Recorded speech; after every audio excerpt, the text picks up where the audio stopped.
Parliament erupted, tempers flared, and what was supposed to be another ordinary debate on Constitutional Amendment Bill number 3 quickly turned into one of the most dramatic moments yet in the CAB3 saga.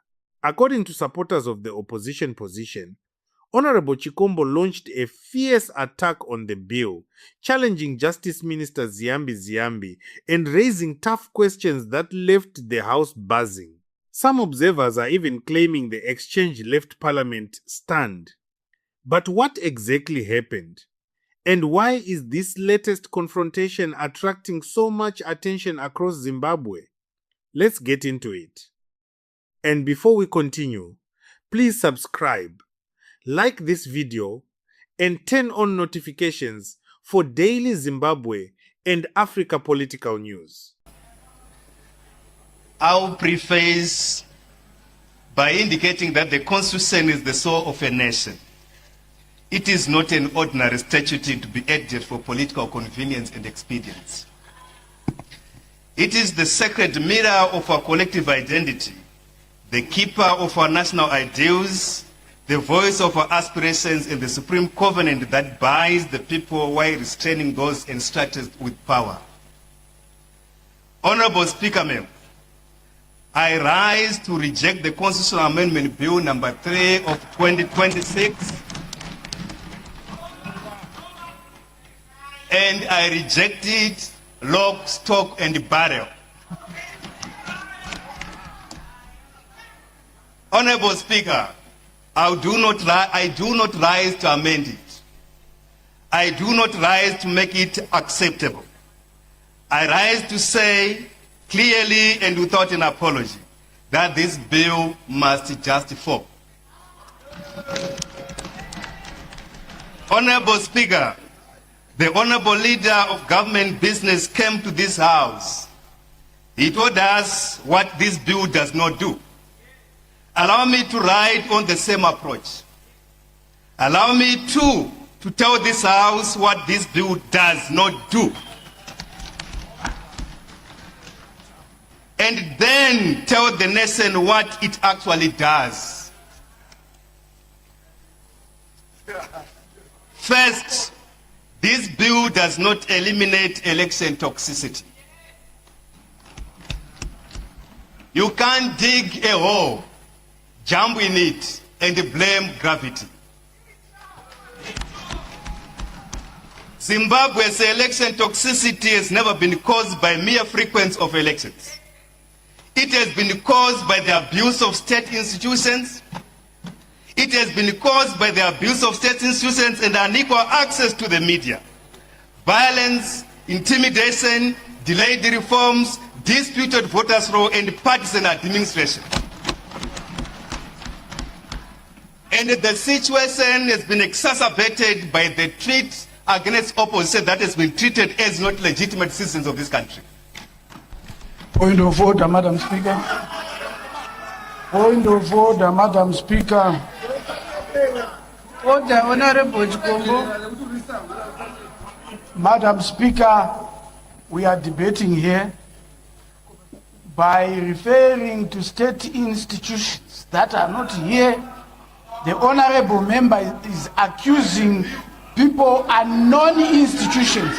Let him tell us which institutions.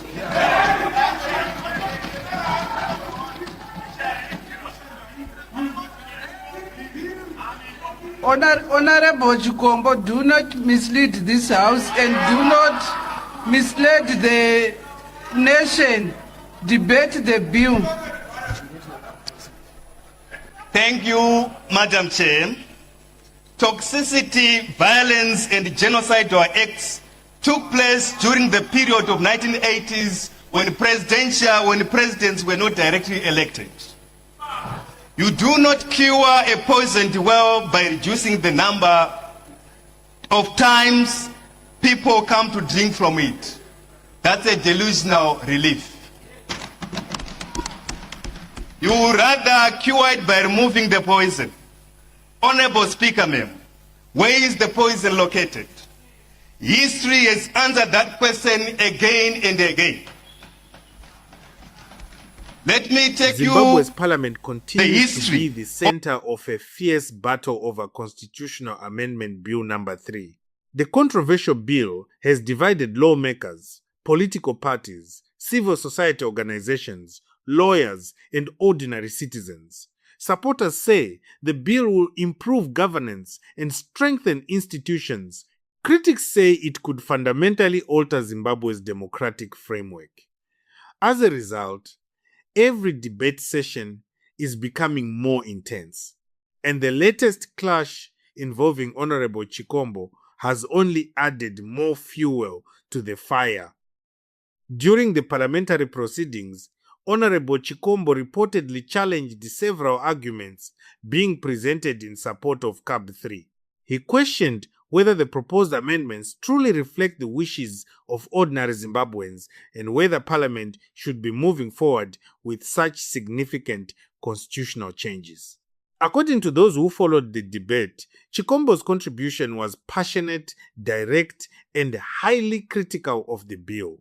His remarks quickly became one of the most talked about moments of the session. At the center of his criticism was Justice Minister Ziyambi, who has been one of the strongest defenders of CAB3. Ziyambi maintains that the proposed amendments are constitutional, necessary, and designed to improve governance structures.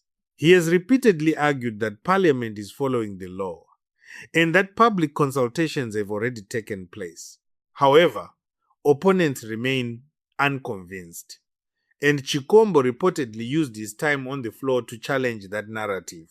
Supporters of Chikombo's position argue that constitutional amendments should only proceed when there is broad national consensus. They believe that changing key governance structures requires overwhelming public support. According to them, constitutional reforms should strengthen democratic participation rather than create new controversies.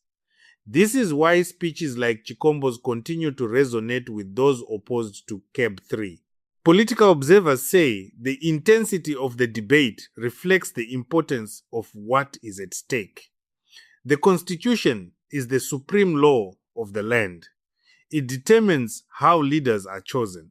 It defines the powers of institutions, and it shapes the relationship between citizens and government. Because of that, constitutional amendments naturally generate strong emotions and passionate arguments.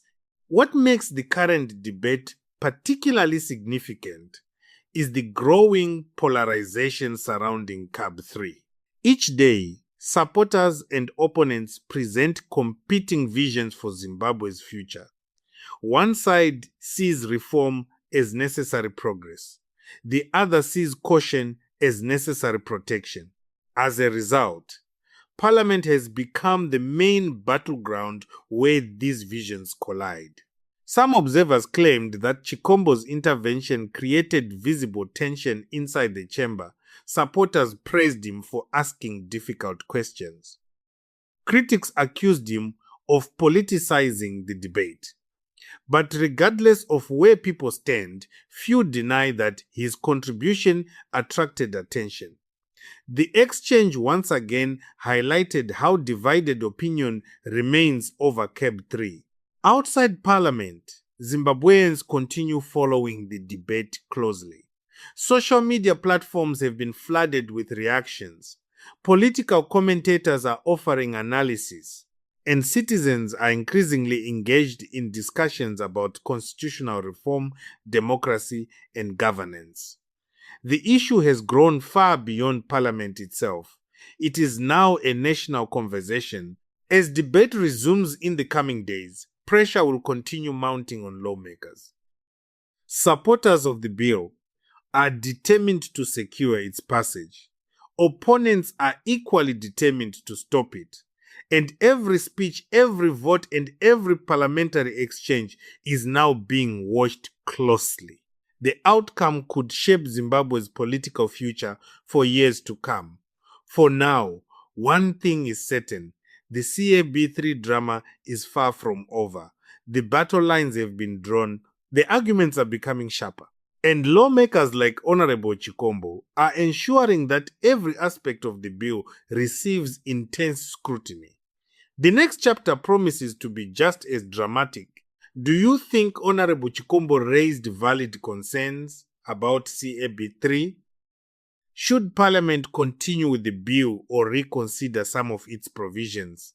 And what do you think Zimbabwe's constitution needs most reform or protection?